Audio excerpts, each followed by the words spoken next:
Magandang araw mga kaibigan. Bigyan natin ng reaction opinion itong post ng GMA Public Affairs. ICI nanawagan na magkaroong investigasyon sa pagkamatay ni dating DPWH Yusek Catalina Cabral. Sa isang pahayag, nanawagan ang Independent Commission for Infrastructure ng masusing investigasyon kaugnay sa pagkamatay ni dating DPWH Yusek Catalina Cabral na nahulog umano sa bangin sa Tuba, Benguet nitong Biyernes ng madaling araw. Aniya, the Commission likewise calls for a prompt and thorough investigation of the death of Yusek Cabral excuse me, to ensure that there is no foul play. Should authorities determine one, it is possible that those responsible may also be connected to the anomalous infrastructure projects. Ito na. Pinabasa ko ang mga comments. Maraming nagsasabi na kagagawan yan ng mastermind. And then, mga comments pa, nagkatotoo na ang birthday wish ni Miss Cara David. Kaya, I don't know baka ngayon, anong reaksyon ni Miss Cara David itong nangyari kay Yusek Cabral? Dahil yung birthday wish niya sana mamatay lahat ang mga kurakot sa bansa. Pinagkatotoo na. Kaya masaya ngayon, ito, opinion ko lang ito tingin ko masaya, nakangiti si Miss Cara David dahil at least natupad ng wish niya. Kailang hindi pa, simula pa lang ito. So, sino kaya ang susunod? Nako, yung mga na-involve dyan, ay talagang mapapaisip ka dyan. May post ng isang retired general. Sabi niya, sa lahat ng may nalalaman tungkol sa flood control project, magsalita na kayo bago kayo isunod na ihulog sa bangin. Something like that.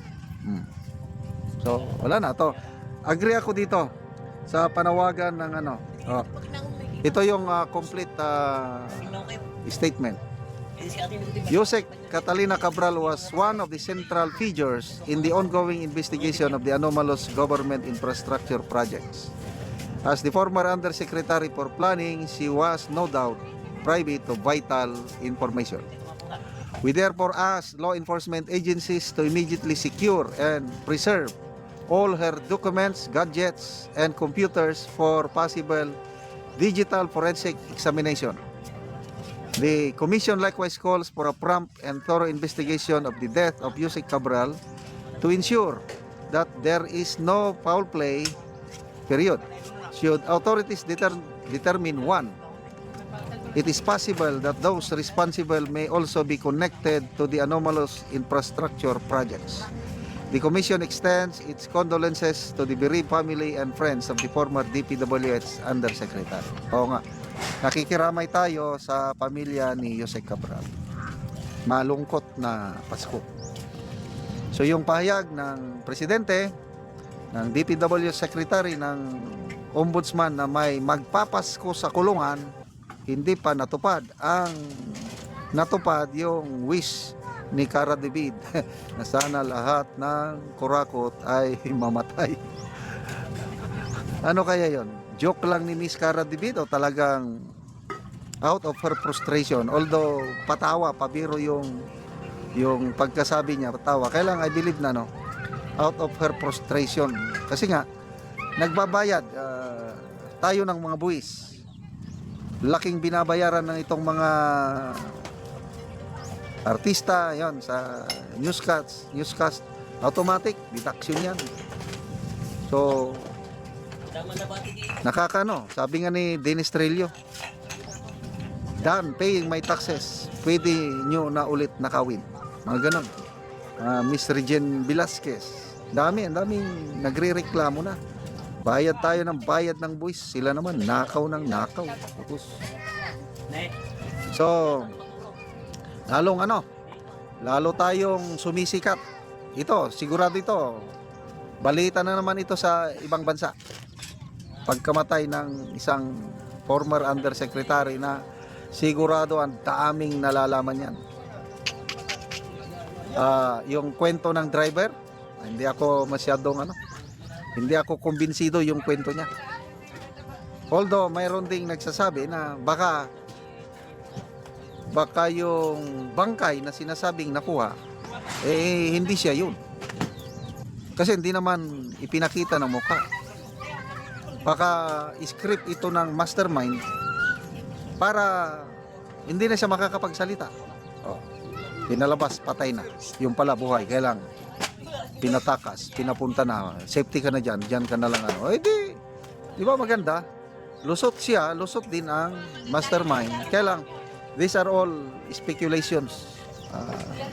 Puros na lang haka-haka dahil ako, hindi ko inaasahan na ganitong mangyari.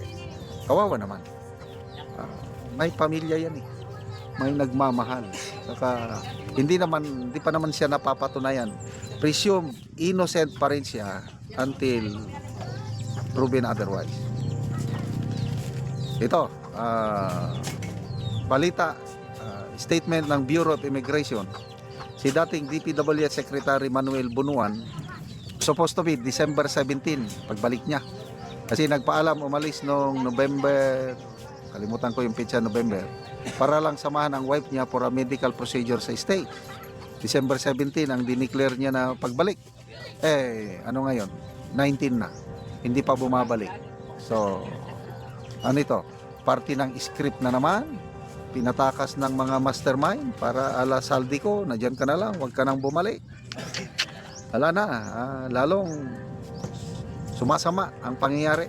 Itong flood control scandal na ito, tatak ng bagong Pilipinas ng Marcos administrasyon. Salamat mga kaibigan sa inyong pagsubaybay sa ating channel.